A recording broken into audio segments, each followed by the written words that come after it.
आज की कहानी का शीर्षक है एक सुंदर लड़की और साहूकार। एक लड़की की बहुत ही दर्द भरी कहानी। एक व्यापारी ने किसी धनी साहूकार से ब्याज पर पैसा उधार ले रखा था, लेकिन व्यापार में नुकसान हो जाने की वजह से वह साहूकार का पैसा लौटा नहीं पा रहा था। व्यापारी की एक बहुत ही सुंदर बेटी थी। साहूकार बड़ा कुटिल था। उसने सोचा कि व्यापारी पैसा तो वापस कर नहीं पा रहा है, तो क्यों ना इसकी परिस्थिति का फायदा उठाया जाए।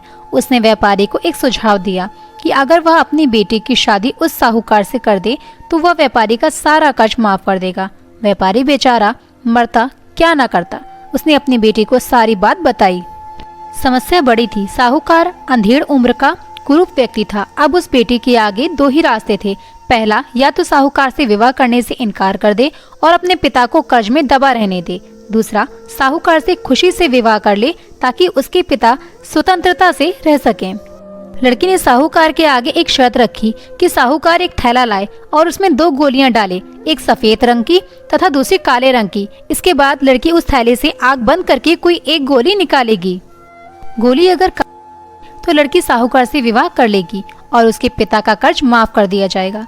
साथ ही अगर गोली सफेद निकली तो भी पिता का कर्ज माफ किया जाएगा, लेकिन लड़की साहूकार से विवाह नहीं करेगी। साहूकार तुरंत बात मान गया और जल्द ही एक थैला लेकर आ गया। अब वह जब थैले में गोलियां डाल रहा था तो लड़की ने देखा कि साहूकार ने चालाकी से दोनों गोली काली ही थैली में डाल दी है। अब लड़की परेशान हो गई कि अब वह करे तो क्या करे। साहूकार का भांडा फोड़ भी दे तो भी वह दूसरी किसी चाल में उसको जरूर फंसाएगा। सोचकर आगे बढ़ी और उसने थैले में से एक गोली निकाली और गोली बाहर निकालते ही उसे हाथ से छोड़ दी, जिससे गोली नाली में जा गिरी। लड़की बोली, माफ करना, गोली मेरे हाथ से छूट गई, लेकिन चिंता की कोई बात नहीं है। थैले में अभी भी दूसरी गोली भी तो होगी, उसे देख लेते हैं।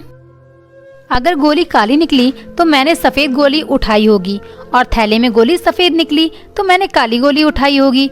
व्यापारी ने थैले में हाथ डाला तो देखा काली गोली निकली। व्यापारी बोला, आहा बेटी, थैले में काली गोली बची है, इसका मतलब तुमने सफेद गोली चुनी थी। साहूकार बेचारा बोलता भी क्या, अगर बोलता तो चोरी पकड़ी जाती। इस प्रकार पिता का कर्ज भी माफ हो गया और बेटी ने अपनी रक्षा भी कर ली। तो दोस्तों, जब तक समस्याओं के समाधान के बारे में नहीं सोचेंगे तब तक आप समस्याओं में ही उलझे रहेंगे। अपने विचारों को खुलने दें, थोड़ा हटकर सोचें।